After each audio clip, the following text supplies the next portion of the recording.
Welcome back to the deep dive. You're here because you want the important stuff fast. And today, we're diving into joint health. Yeah, it's something that really affects everyone, doesn't it? How we move, how flexible we are. Absolutely. Not just for, serious athletes. It's fundamental day to day, whatever your age or activity level. hmm And we've been digging into some sources that look at, well, why joints start to ache and, more importantly, what we can actually do about it. Right. So our mission today is to pull out the key takeaways, the things you really need to know to hopefully keep your joints feeling good, feeling youthful.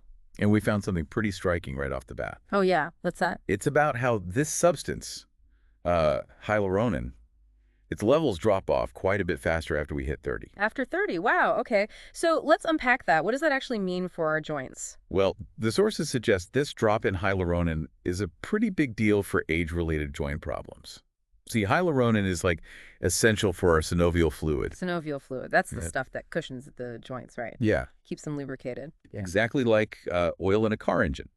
And when hyaluron levels decrease, this fluid gets thinner, maybe drier, Yeah. less effective, basically. Okay, so if the oil gets thin, what happens next? What's the knock-on effect? Well, think about it. The cartilage, the protective stuff on the ends of your bones within the joint, it gets less cushioned, less protected. It's more exposed. Exposed to wear and tear, I guess? Precisely. Yeah. And the sources link this to unhealthy inflammation, which often means, those aches and pains starting up. Right, that makes sense. Now, you mentioned one source talked about a unique approach, something targeting this hyaluron loss. Yeah, so the question becomes, how do we support our body's own hyaluronan?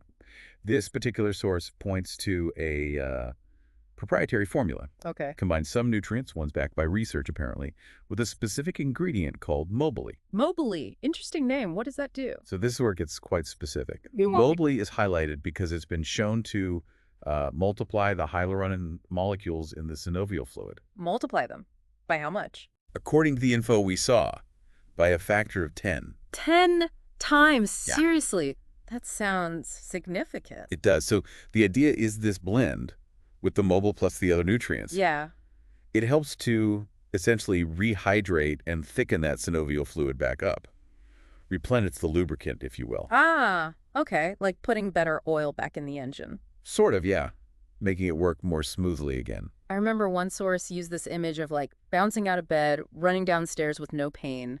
That's the goal, right? That easy movement. Exactly that. Properly cushioned, properly lubricated joints are key for that kind of effortless mobility. So it's not just about the supplement, though. No. The sources definitely still recommend pairing the right supplements, like maybe this formula, with a generally healthy lifestyle. That combination is what really supports joint health and mobility overall. Okay. So wrapping this up for everyone listening, the big takeaway seems to be the really crucial role of hyaluronan for healthy, comfortable joints. And importantly, that there might be ways, specific approaches to address the fact that it naturally declines as we get older. Right. It's about being proactive. Absolutely. Which leads to maybe a final thought to leave people with. Yeah. Even if your joints feel fine right now, Mhm. think about this. How might taking steps today to support your joint health, maybe maintain those hyaluronan levels, impact your mobility, your quality of life, 10, 20 years down the road? Food for thought. Mhm. Investing in future movement. Exactly. It's about thinking long-term for your well-being.